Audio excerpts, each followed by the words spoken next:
Welcome everyone to the Disability Organizing Network's webinar today, Overcoming Voter Information Challenges for Limited English Proficient and Disabled Voters. We're very happy to have you all here today, as well as our presenter from the Greenlining Institute. The Disability Organizing Network organizes for accessible communities where we live, work, learn, shop, play, and vote. So today's webinar is going to be very exciting for us and our members. Our presenter today is Michelle Romero. She's the Policy Director and the Claiming Our Democracy project at the Greenlining Institute. As the Claiming Our Democracy Director at the Greenlining Institute, Michelle works to strengthen democracy by ensuring that communities of color have a voice. In the 2010 and 2011, Michelle led a statewide campaign to involve an unprecedented number of people of color in California's process of redrawing the state's legislative and congressional districts. The first time districts were drawn by a citizen commission. As a co-founding member of the Future of California Elections Collaborative, she also partnered with county election officials, civil rights, and good government groups to improve the state's voting materials and identify what's working and what's not for communities of color. Michelle also wrote and lobbied for legislation to extend language access to the initiative process and voting rights to former felons. Michelle earned her Bachelor of Arts from the University of California in Santa Cruz, where she organized state and national campaigns for higher education and immigrant rights. Currently, Michelle serves on the Executive Committee and the Board of California Common Cause and on MapLight's Voter Edge Advisory Board. When not working, she can be found spending time with her husband and family, barbecuing, soaking up the sun, or singing country music. Welcome, Michelle. Thanks for that introduction. I'm really excited to be here with you all and share about some of the work that we're doing at Greenlining Institute. So today's webinar, as we've mentioned, is looking at voter information barriers for limited English proficient communities and people with disabilities. Before I start, I wanted to share a little bit more about the Greenlining Institute. We are a nonprofit group based in Berkeley, California, and we work to bring the American dream within reach of all, regardless of race or income. So really creating opportunities for all communities to achieve whatever their American dream is. The Claiming Our Democracy program does this by ensuring that communities of color have a voice in these decisions that affect their lives. We see this as a really crucial part of ensuring that our elected leaders and the policies they create really do create the pathways that these communities need to achieve their dream. So today I'm going to be talking about one of our projects, the Voter Information Project. We launched this effort in 2012, and we wanted to learn what's working and what's not when it comes to official voter information. We specifically looked at the State Voter Information Guide. It is the single piece of official, nonpartisan voter information that every voter is supposed to get, and so that was sort of our basis for the study. We wanted to know, what do our communities have access to, what do they find helpful about it, and what needs to change to better serve or reach them. So how did we do this? We conducted 10 community input sessions across 2012, and each session had about 8 to 10 people, so we really ran them like small focus groups.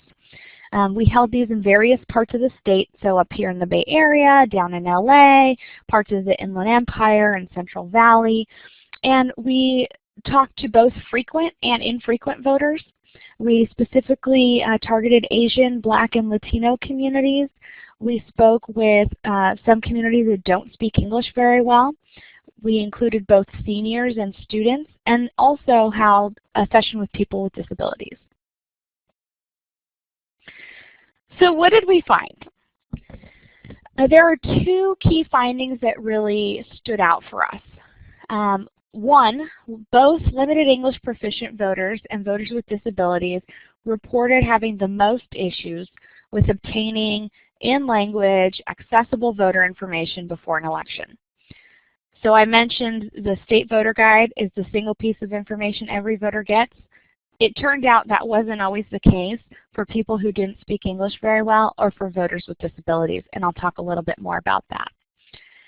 The second finding is that almost everyone we talk to, whether they vote all the time, vote sometimes, basically reported that the official guide is too complex, confusing, and written in legalese. They really wanted information that's more easily understood, something more plain and straightforward. So let's dissect the first finding a little bit, obtaining information in language and that is accessible. So California has about 2.6 million eligible voters that don't speak English very well. That includes almost half of our naturalized citizens.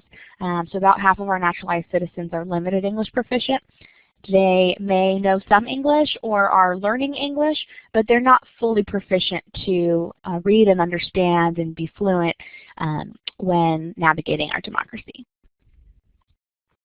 Here's what we found, what works and what doesn't for this particular group. And I want you to pay attention because there are some parallels here with what I'll present that we found for people with disabilities. So what works for limited English voters? Well, when voters registered to vote, starting in 2008, they could now indicate their preferred language on the voter registration card. That means they could essentially tell county election officials what their preferred language is so that they could get information in their language when that is being mailed out. Material is currently available in 9 spoken languages, and that's per federal voting rights law. Voters are automatically mailed this information, as I described, based on the preference that they indicated on their registration card. And if that doesn't work, voters can call the state or county election hotlines and request the information that's available in their language. It will be mailed out to them, and if they happen to receive the English voter guide, there is a statement about that and how to do that in the different languages. And then extra copies of the voter guide are available at the polls in each language. So that's sort of, there's plan A, indicate your preference from the beginning. Plan B, if you need to call in. And then plan C, show up at the polls if you didn't get it in time, and you could at least look at it there before you vote. So what doesn't work? Well, when registering to vote, voters can indicate their preference, yes, but they can only choose from a list or a menu of currently available languages. So to illustrate why this could be a problem, back in 2010, we only provided information in 6 languages per the law. So Hindi, Khmer, and Thai were not required languages in California. That changed after the census count, and so a couple of years after that, we started providing 3 new languages. Well, if you spoke Hindi, Khmer, or Thai back in 2009 or 2010 or any time before then, when you registered to vote, you wouldn't have been able to say that that was your preference. And so now they're in the gap, right? And we need to bring them in and make sure that we are knowing where they are and can deliver the information they need. Another problem is that the translation really only occurs after the English voter guides are finalized. So there is a little bit of a production timeline or delay in getting this kind of information out to voters. And the same is true for accessible information that needs to be formatted for audio CD or cassette or in any other HTML version. That always is going to happen after the English guides are produced, and so there is a bit of delay for these voters. So the other issue is that voters may not know that material is even available in their language, and so they wouldn't show up to the polls, or they wouldn't call the county. They wouldn't be seeking out information they didn't know existed. This is just a screenshot of the online voter registration page, and you just see there that there is that question asking what the voter's language preference is for receiving election materials and what that drop-down box looks like.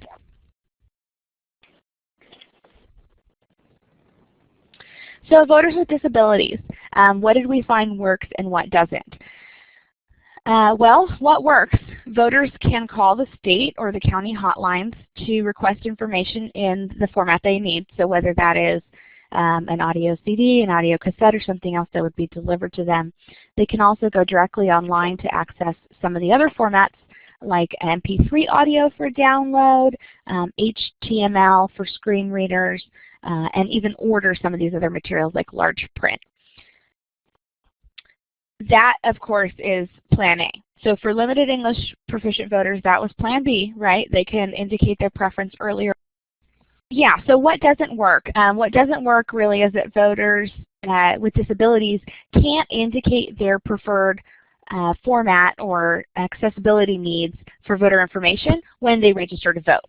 And so a simple solution to that would be adding that question to the voter registration card so that election officials can know, do you need large print? Do you want an audio CD or a cassette or something else mailed to you so that that information can be delivered as soon as it's available?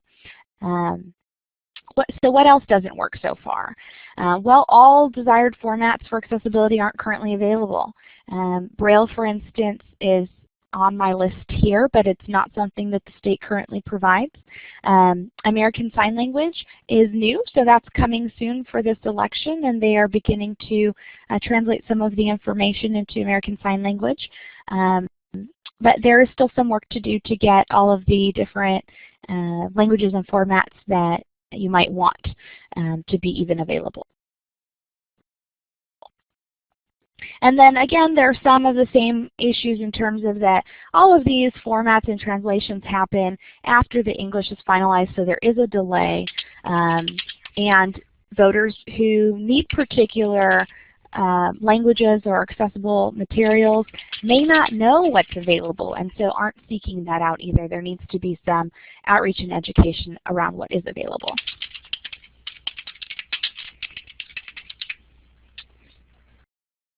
Ted, can I ask you to advance the slide? That option doesn't seem to be on my window anymore. Thank you. So this is just another screenshot of the California Secretary of State webpage, and it just shows you there that you can go online to order some of the accessible formats and that there is now a tab for American Sign Language. Next slide. So I'll pause there. Are there any questions about what we found in terms of how voters obtain the accessible information they need? So Michelle, I have a question. So if folks do need to get materials in alternate languages or alternate formats, what are the different ways that they can get this information or order it? Yeah, so the Secretary of State has an online webpage, which is not the most easy to navigate, but if you do get to the right page, there's an order form. And so you can order audio CD, cassette, large print, and audio CD, cassette, large print. I think, yeah, basically those are the three that you would order. And the Secretary of State will then deliver it, right? So they'll fulfill requests as they come in. And I believe you can email or fax in that form, the order form. You can also call the hotline. So if you receive an English voter guide, there'll be a notice on there that has the hotline for all of the different languages, and then also an accessible hotline that you can call to request via phone and put in your order that way. Great. And I know that the hotline number is 1-800-345-VOTE. And all of the links to the page that order page that Michelle just talked about, as well as the hotline number, are on the Do Network's website voting page. So if you just go to disabilityorganizing.net, and then on the home page, click on Ramp Up the Disability Vote. There will be an icon there. That'll take you to our voting page, and all of those resource materials and information to link to the Secretary's website or call in and order those materials are right there on the website. Cindy Soto from Long Beach and downtown LA, she works in downtown LA at Communities Actively Living Independent and Free, but as a resident of Long Beach has a question. And she's asking, how long will it take to get the materials? That's a great question, and we don't know. So the Secretary of State reports that they fulfill requests daily. So every day they'll get a batch of requests, and then that information is mailed out right away. That said, it's mailed out right away if it's available. So if they're still working on producing the audio CD, for example, it may take a little bit of time before they're able to mail that out. So yeah, as soon as possible, and again, because this information is being produced after English, there are some delays.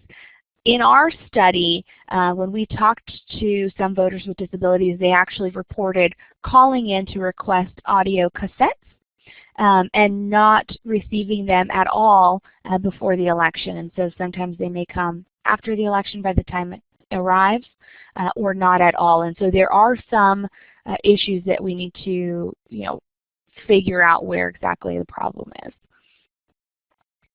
Great. And Vita Flores from Marin County, who's also active with the League of Women Voters, has a question that she typed into the chat box. Do you know if state funding has county subsidies to translate voter information or create MP3 audio files if the state has funding? That's a great question. There are a lot of things that the counties are required to do that they don't get state reimbursement for already. So a lot of state-funded mandates that they're not being reimbursed for.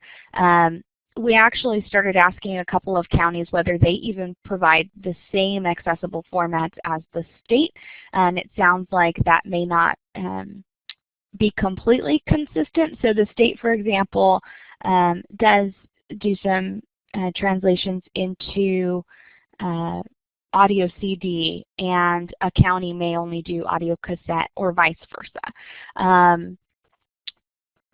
Also, the state is now producing American Sign Language. Some counties may be doing that in different ways, and so how they're providing the information and which formats they're providing to serve people with different needs may look slightly different. So I'm not sure. Ted, I don't know if you know more about whether they are required to do certain things that they are or aren't doing, or whether it's just a funding issue.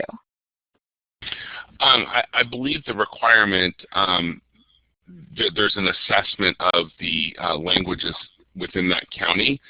I know that there's the 10 languages that are recognized by the entire state, that if they get the request at the Secretary of State's office, they send that information out in those languages. Each county has a different requirement on their languages. For example, Marin is going to have some English and probably some Spanish based upon their population assessment of registered voters. Los Angeles County is, I think the county has something like 122 recognized languages. So it's going to be different county to county, and I don't know that there's any state funding for that.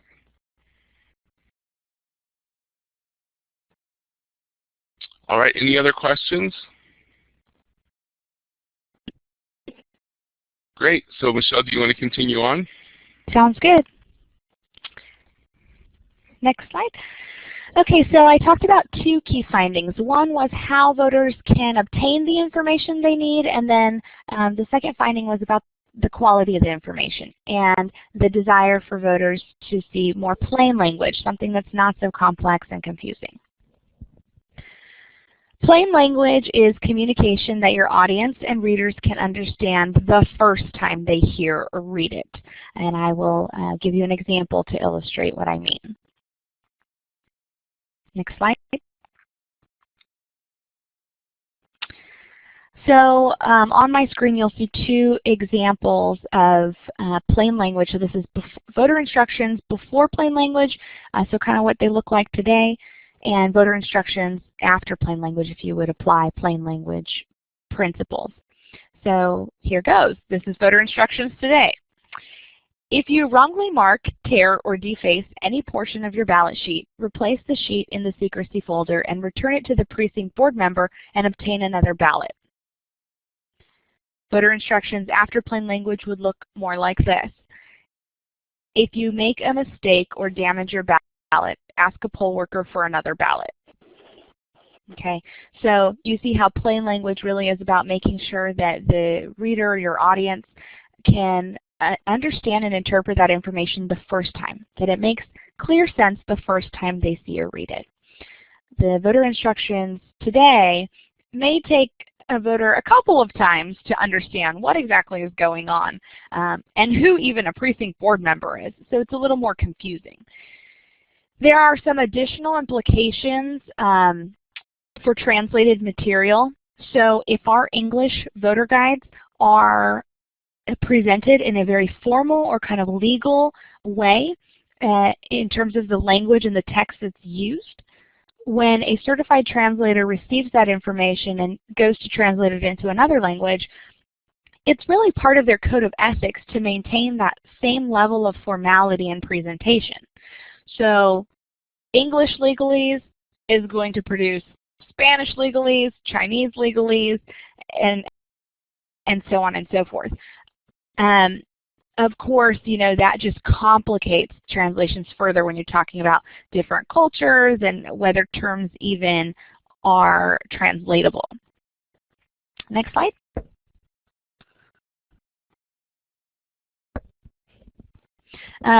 So plain language, these are a couple of plain language principles for text.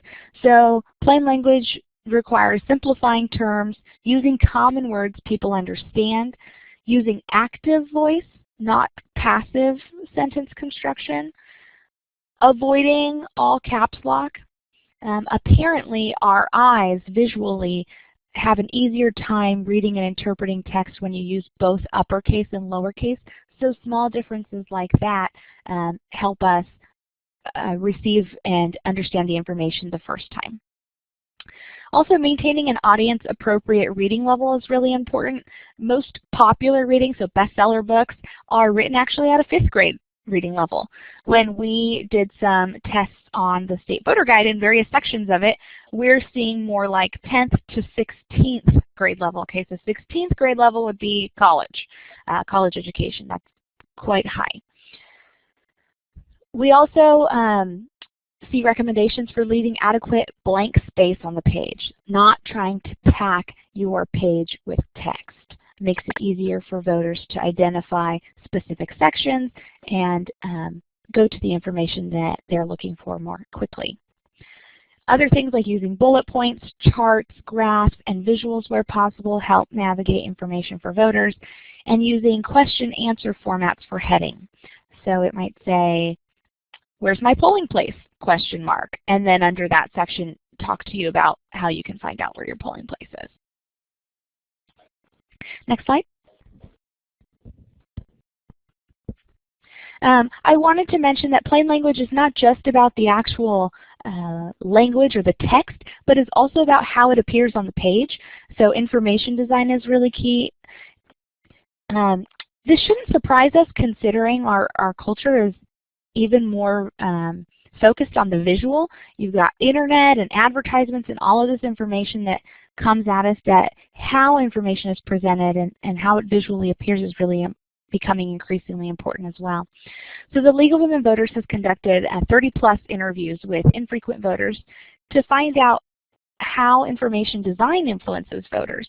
And voters selected 5 pages. They basically had a booklet to look through, and it had all sorts of pages taken from all sorts of voter guides across the state, county and state guides, local city guides that had all sorts of information, and they chose 5. So the 5 on the screen here are what voters selected, and I'll just describe some of the common features that they all had in common. Using columns seemed to be pretty helpful. Having clear section headings, leaving adequate blank space, some of the things I talked about before, and then having really clear headings and use of black and white, since all the pages are printed in black and white, to distinguish between different sections and information. Michelle, can you just briefly describe the images that are on this particular slide for our audience? Sure.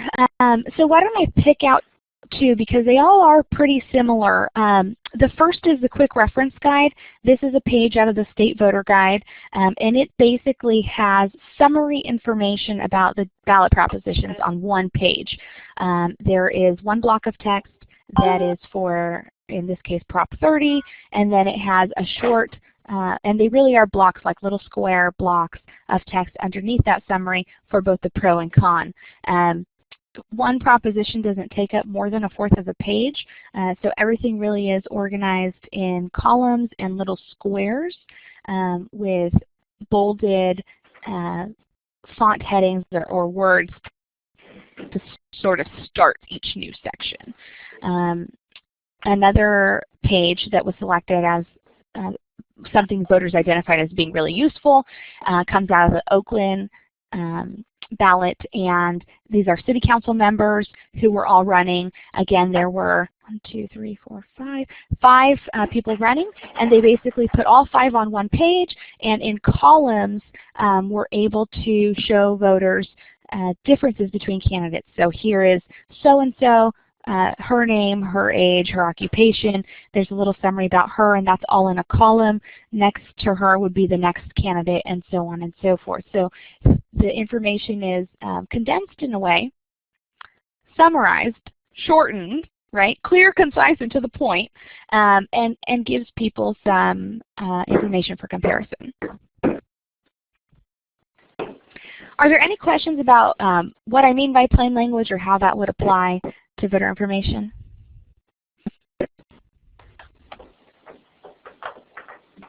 If you'd like to ask a question about the section that we just reviewed on plain language and you're on the teleconference line, just press *6 to unmute your phone.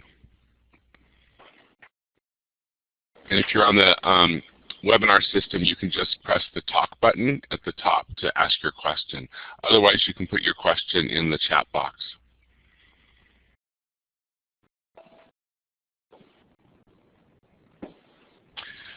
Michelle, have you found that plain language is pretty universal, that people like it across all sorts of different demographics? It's definitely better than what we've got. Yes.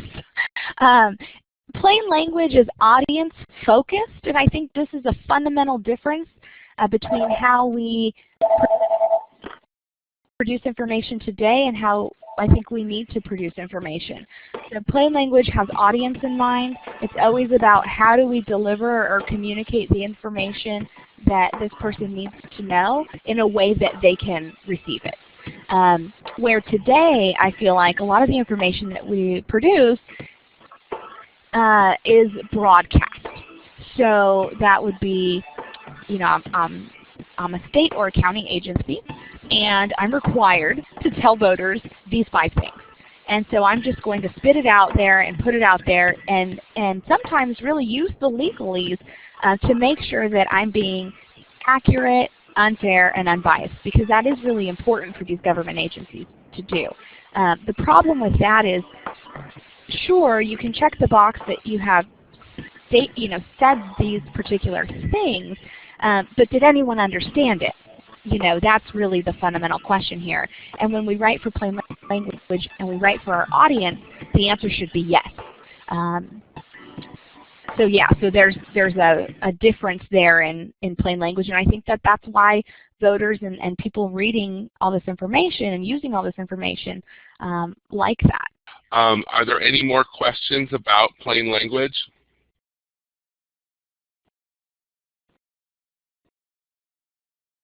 Okay, Michelle, we'll continue. I'll just say that. Hey, yes. Chad? Yeah? This is Randy here, Californians with Disability Rights. I'm sorry, I was on another call. I just got on this one. You guys were doing plain language, and I haven't gone to the webinar yet. Is that people first language? Michelle, do you want to answer that? Say that again. Is plain language people's first language? Yeah. I don't think it. Yeah, that's true. Yeah, it's not a language the way English or Spanish or Chinese is a language. It's more about a way of communicating. So We speak English, and we speak English and code switch really throughout our days. We might speak a little bit more professionally or use certain vocabulary in a policy job or in a legal profession. And we would use different language when talking with our family or friends. What I meant is that Capital People First is a nonprofit disability organization. They have a way of talking to folks that it's person-centered. So it says instead of a disabled person, they say a person with a disability, or a person who they start with a person first. You know, you're people first, and you're whatever you are second. A person who works in the industry, not an industry person, but a person who works in the industry. So that's kind of what I wanted to bring up. I'm sorry I missed it, a part of it, but you guys should probably were talking about that. But I wanted to bring that up. I think it's just the way. Right, and so Randy, I think that what you're talking about with people first language has a lot to do when people are talking in the first person, second person, third person. And it has a lot to do with speech. What we're talking about here is descriptive language on ballot initiatives or something like that that would be written in a narrative form in a voter guide or something like that. So it's language that explains a ballot initiative. So anyone keeping language. Anyone keeping in sixth grade language. That's kind of what we're doing in Sacramento County with the new ballot books that we got coming out for persons with disabilities. For people with disabilities, what they're doing is they're making sure that it's in sixth grade, language. It's a language that they understand. I get what you're going there, and we're doing that same thing. I got it. Thank you, Ted. You're welcome. And I'll just, before we move on here, I'll cap this off to say that I know that I started my political career in ballot initiatives, and so I'm used to reading things in legalese, and when I vote, and I certainly can understand, all the legalese and stuff like that of a ballot initiative. But when I vote, I go to the League of Women Voters Easy Voter Guide because it's in plain language, it's simple and easy to understand, and I can very quickly make a choice. So I know that I prefer the plain language materials myself. Okay, Michelle, we're going to move on to the next slide. Great. So we have some recommendations, of course. Based on everything that we learned from our community input sessions and then some digging around on how exactly voter information is created and delivered for voters, we do have a few recommendations of how we can improve and streamline these processes. The first is improve the voter preference tracking. This will really allow for faster delivery of needed information. Knowing that accessible formats and translated materials will always be produced, at least in the foreseeable future, after the English. Being able to close the, reduce the time it takes to get that information into the hands of the voters who need it is really important. And so capturing voter preferences more upstream, so when they register to vote and sooner in the process, will allow us to automatically deliver that information to voters in a faster way. The second recommendation is to produce better quality information. And this is really material in plain language is what I am talking about here. Third, increase public awareness of what is available. So again, this sort of third issue of if voters don't know it's there, then it really is great that we produce it, but it's just sitting on a shelf and collecting dust somewhere, right? We really want to make sure that all this money and time that's been invested in creating these great materials is maximized and reaches the broadest audience possible.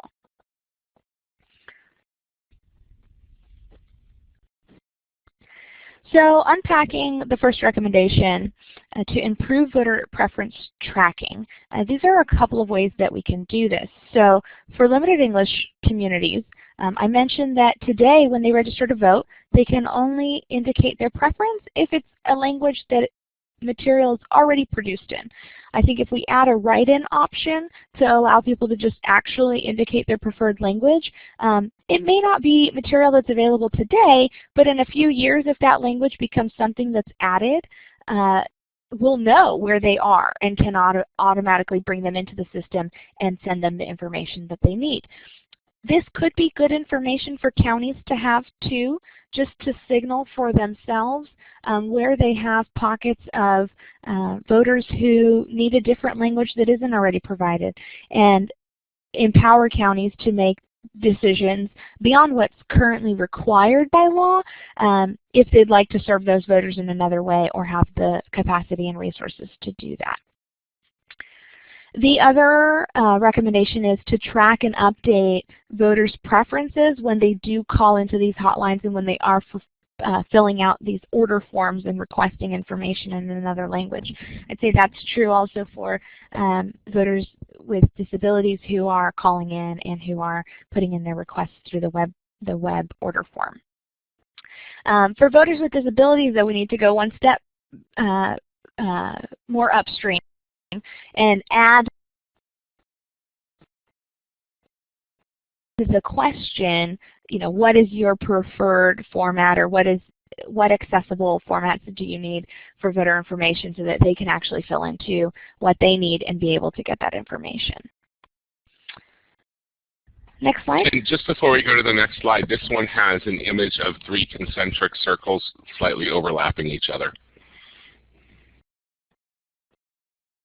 Great. So I highlighted one of those recommendations, which was tracking voter preferences when they call into hotlines or when they order a voter guide or request a voter guide in another language or format. So I wanted to give you an update on some of the progress that's been made. We were able to talk with the Secretary of State's office about what we found in these input sessions and some of our recommendations earlier this year. And the Secretary of State's office did agree to create a new policy for how they track preferences when voters call in and request voter information guides in other languages. This was something that was implemented, this new policy was something that was implemented for the June election and is going to continue.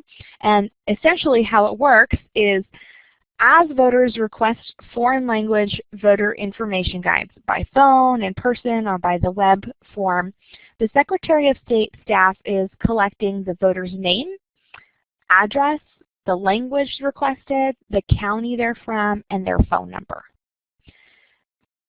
The Secretary of State staff will fulfill the request so that the voter gets that information as quickly as possible.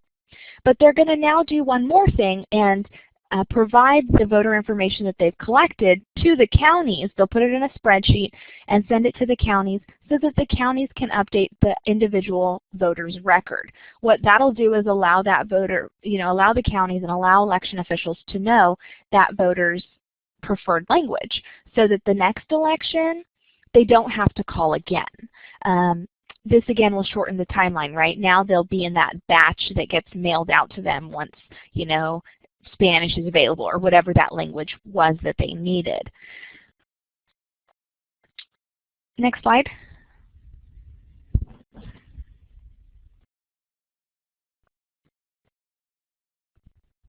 So what impact does this have? Well, like I said, voters won't have to call every election. I think most voters don't call in, or they might call in too late. So by the time a voter's thinking of the election and realizes, hey, I don't have the information I need, it might be the week of the election. And so even if they do request it, that could be a reason that they don't get it in time. But for this election, because of this new policy, 170 voters who called in during the June 2014 election to ask for a voter guide in another language were captured, and so that means those records are going to be updated. These are people who don't need to keep calling and are no longer going to be in the gap, but be integrated into the regular process. Counties can also ensure that they send local information to voters too. So for voters have two options. They can call the counties or they can call the state to get the information they need. Voters who are calling the counties will be able to get both the state and the local information because counties have all of that. If they call the state, they're only getting the state guide. So now that the state is actually going to be communicating with the counties to say, hey, so-and-so voter needs Spanish or needs Korean. The counties can also be responsive and make sure that that voter gets the local information without even that voter having to call, so that's going to be great. And then I mentioned earlier, so counties could choose to be more responsive to community needs by having more accurate data sets of voters' language preferences, actually knowing where are all their different communities. And over time, this really will reduce calls to the hotline and to the office overall. And so that's great for everybody, really. Next slide.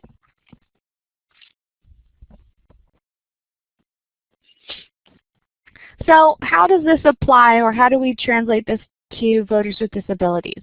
Why not track additional preferences when voters make requests for large print, audio, CD, or cassette? There are some unique challenges to this, but there's also a lot of potential. And so we have asked the staff that we've been working with on the new policy if they would, for November, add those additional categories and also relay to the counties information about voters who requested those things. I haven't gotten a clear answer really whether they were able to do that for November or not.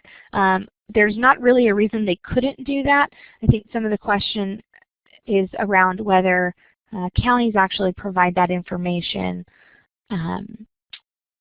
to voters. So for example, do counties all produce large print, audio, CD, and cassette as well, or not? And so how useful is that information? We know there's enough overlap for it to really be useful for a lot of counties, but there's probably some things we still need to unpack and understand a little bit better. So let's talk about the potential for a second. Next slide.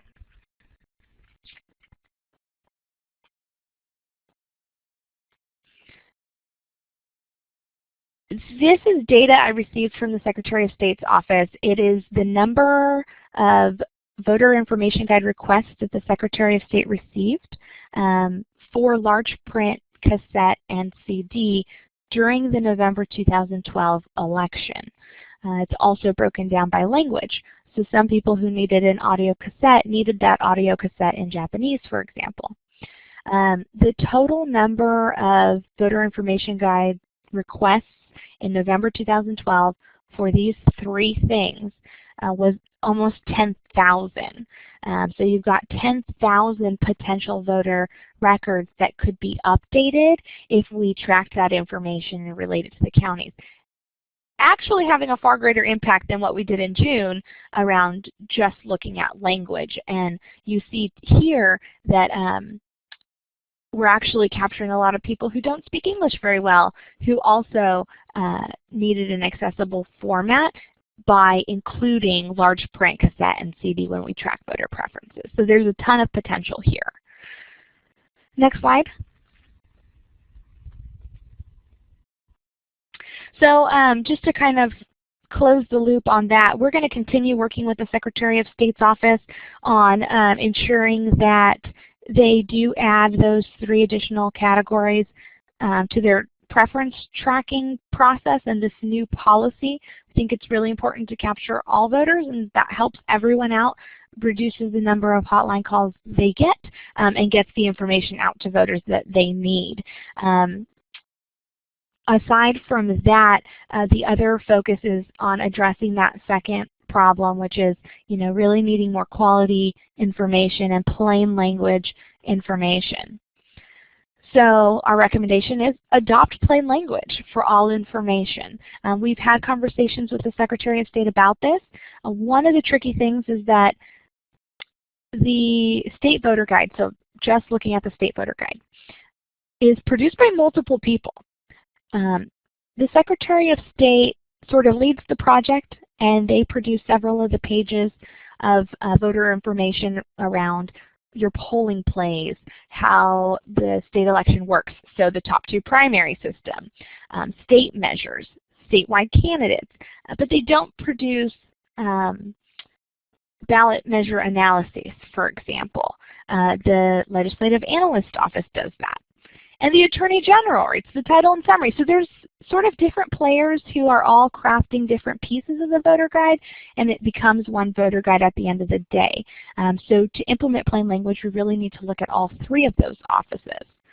Next slide. I just want to pop in here and say again, there's a image of 3 concentric circles overlapping over one another, and then there's a little image of a cartoon man reading a newspaper with a question mark above his head.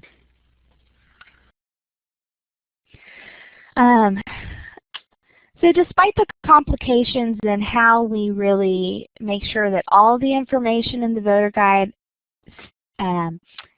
applies plain language in a consistent way, given all the people who are involved in producing different parts of it, there is some progress that has been made. So back in 2012, really just in time for the November 2012 election, we were able to share some of our preliminary findings with the Secretary of State's office. And one of the, a couple of things that they were able to do were cosmetic things, but they had to do with the information design.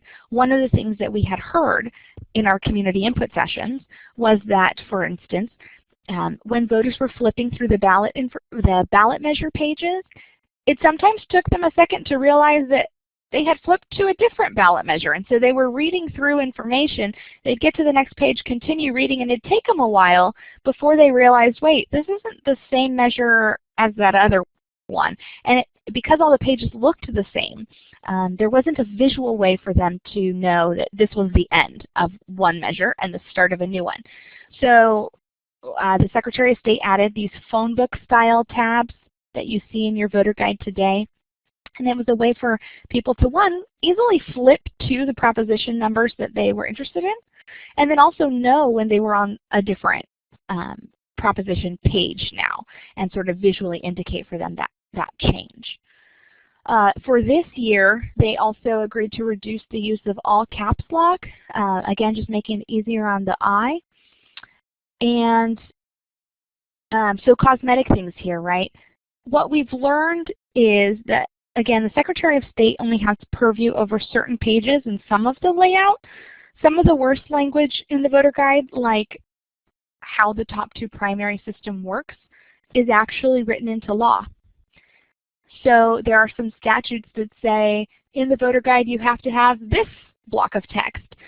So it may require a legislative fix before we really get a comprehensive guide that is in plain language, from beginning to end. So we're considering that, whether a legislative solution is the right approach, and then also how we develop strategies for the Secretary of State, the legislative analyst, and the Attorney General, who all produce some part of the content. Earlier this year, we did have a chance to meet with the Legislative Analyst Office. They write the ballot measure analysis for each of the statewide ballot propositions. It's a significant amount of content. They do use a readability committee to read the information they write and give them some feedback before it goes to voters and before it's put into the formal guide. But we asked them, well, how many people on your readability committee, they have about 7 or 8 people on the committee, don't have a college degree? And they said, actually, no one. So for the first time, we were able to recommend some people without a college degree to at least serve. We said, your committee really needs to be a little more representative of the broader public and your voter demographic than people who may be a little bit more comfortable with the legalese. And so there are small steps that we are taking to continue to move this issue forward, although more work is needed, certainly. Next slide.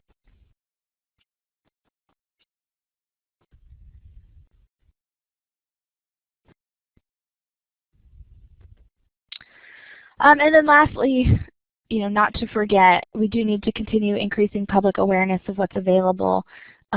Someone asked a question earlier about whether translating material, basically whether the state provides funds for counties to translate material and provide accessible formats and all of these things. And we said, well, there's a lot of things that the state requires that they don't reimburse the counties for.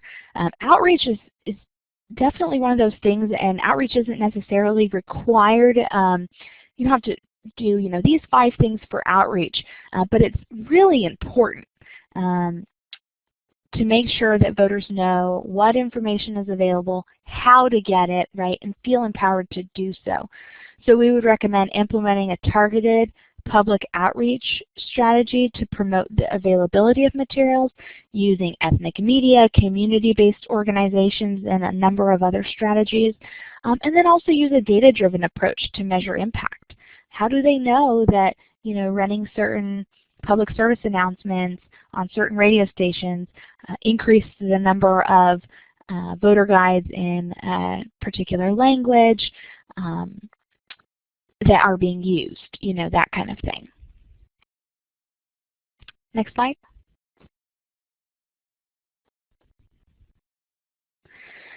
So I'll end there and just ask if there's any questions. I did notice 2 questions in the chat box as I was presenting the recommendations, and so I'm happy to start with those.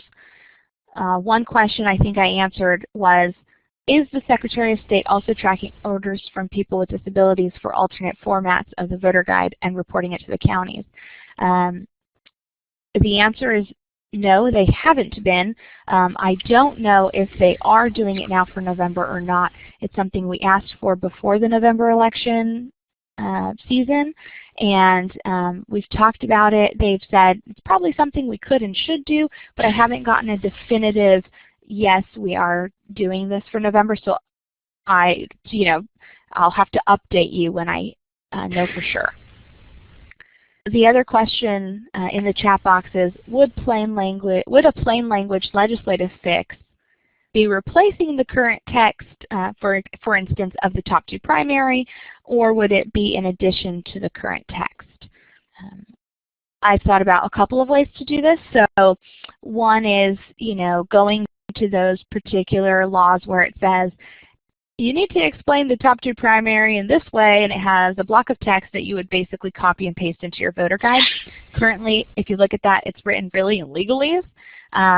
So you could take that out and we could rewrite it in a plain language way, or you could go about this a whole different way and create a plain language policy for state agencies or for all voter information material that basically says all your information has to comply with these sort of basic principles of what plain language is.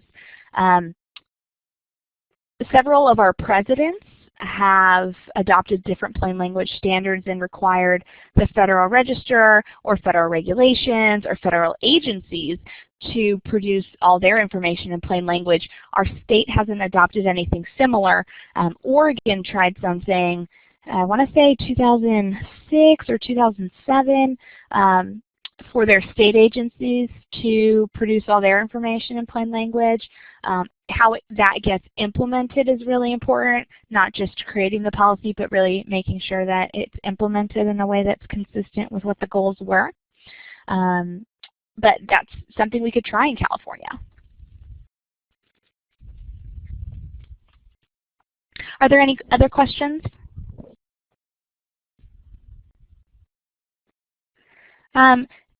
This sounds like So, folks, we're going to open up the lines. If you can, if you're on the teleconference line and you want to ask a question, please unmute your phones by pressing *6. I heard Randy Hicks, so we'll let him go with the first question. So, Randy, go ahead. Well, actually, it's a comment. This is kind of what we're doing in Sacramento County with the registered voters. Jill Levine and her staff, they came to our Disability Advisory Commission in Sacramento County, and we basically talked about the Easy Reader Voter Guide and about working it online. And I just wanted to know if you guys and the Secretary of State are also working with Sacramento County to put it online so they can use Screen Reader and things like that, because that's what we're doing in Sacramento County. And we'll hope to get it out by November. In fact, we should have it out by November, the Easy Reader Voter Guide that we have for disabled folks, and to get it online. So I just want to know what kind of projects you guys are working on that in other counties. Since Sacramento County, since we got it all started already here. Yeah, Jill's great. I should say the Greenlining Institute is part of the Future of California Elections. It's a collaborative of good government groups, civil rights groups, and election officials, and Jill is on that collaborative with us. And so she's heard my spiel about plain language and all these things. I think what you bring up in terms of your working with your local county is a great opportunity for anyone else on this call who'd like to connect with their local election officials, because what I've talked about so far is really at the state level, but that doesn't address all voter information. It was really just a starting place for us. To answer your question directly, no, we haven't yet gone county by county to really assess and work with each one to implement plain language. I think that is a great opportunity and a great idea, though, for anyone in counties to engage and get involved with their local election officials. And don't wait for me to do that, please. My goal in presenting this information is to inspire others to understand some of the issues, have some ideas around how we can address the problems, and then get involved and help with this effort. I know there's probably more questions out there, so we'll still have time for more, but I just wanted to say, because somebody asked about a copy of the presentation, I'll send one out, but there was, in your confirmation email, there was a link to click on where you could download an accessible, rich text outline of the presentation. Are there any other questions out there?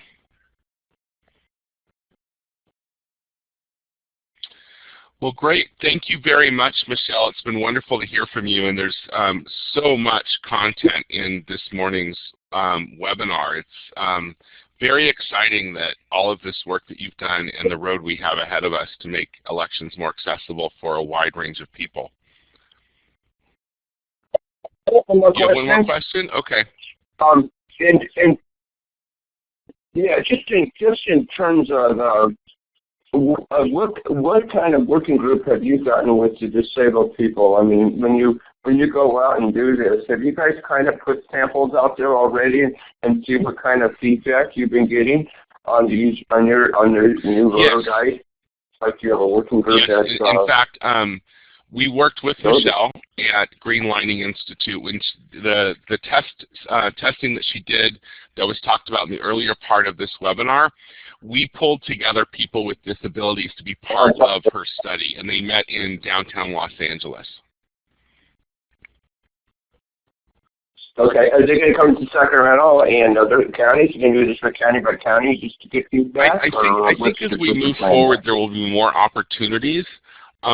Certainly the Disability Organizing Network, and under its previous name, the Systems Change Network, organized people with disabilities to give feedback to the Secretary of State's office on a wide variety of different issues. One of the Independent Living Center's executive directors, a systems change advocate from another center, and myself sit on the statewide Voter Accessibility Advisory Committee that advises the Secretary of State on accessibility issues, and I often bring in people from across the state to be a part of that. So I'll put it out on our Access Now listserv when I'm looking for folks to give feedback. For example, we organized about 30 people to be testers for the proposed new accessible voting machine that the Secretary of State's office is considering. We also organized people across the state to be testers for online voter registration. So we do two kind of things. One is we will be directly asked to organize folks, and we'll open that up to everyone in the disability community to come and test things out or give feedback. And then the other thing is, when organizations like Greenlining and folks like Michelle have opportunities in their studies to include people with disabilities, we help make that connection for them. And then the last thing is that we are, along with Disability Rights California, engaged by the Future of California Elections, which is a wonderful organization, and we call it the FOSE. Some people call it the FOSE for short. Disability Rights California is a board member of FOCE, and we attend all of their conferences and are engaged with them. And so there's lots of different ways that we're engaged in opportunities, and if you keep an eye out on our website, on our email blasts, or on our Access Now listserv, we usually put those opportunities out there. The only other thing I was going to mention is that the Abilities Expo is coming up in San Jose. They have one in LA in the spring, but they have one in San Jose in November that you might be, and and I just thought maybe you guys might want to table there, or make put a little demonstration there at the Abilities Expo. CFILC, California Foundation for Independent Living Centers, will be at both of those Abilities Expos. Great. So Michelle, I just wanted to hand it off to you and say thank you so much. It's always a pleasure to work with you, and I always love seeing the information that you put together. Do you have any final words?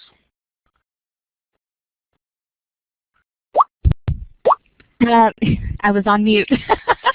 Yes. Just thank you so much for inviting me. The work that we've done with the Future of California Elections is really how we got connected with Disability Rights California and CFILC, and so I'm really excited to be able to do some more of this work and collaborate. I think that there's a lot to learn from each other's efforts. While Greenlining is certainly no expert on issues facing people with disabilities, some of the things that we have learned from this and our advocacy around serving language minorities, really we found a lot of parallels, and so I think the more we can collaborate and kind of learn from each other's efforts, the stronger advocates will be. And so thank you so much for including us. Well, you're welcome, and thank you for joining us today. So just in closing, I'm going to go over a couple of things really quickly. Thank you for joining the Disability Organizing Network today. We do have an interactive website at www.disabilityorganizing.net, and on that website, if you click on Ramp Up the Disability Vote, you can find all sorts of voter education resources on that voting page.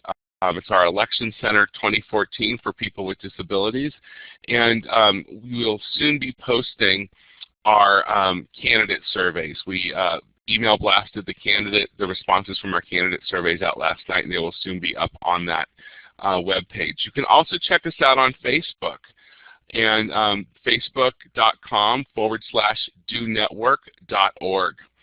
So we have a very active Facebook page, and we put lots of information on there. And of course, we're well-rounded with social media here at the Do Network, and we have a Twitter account.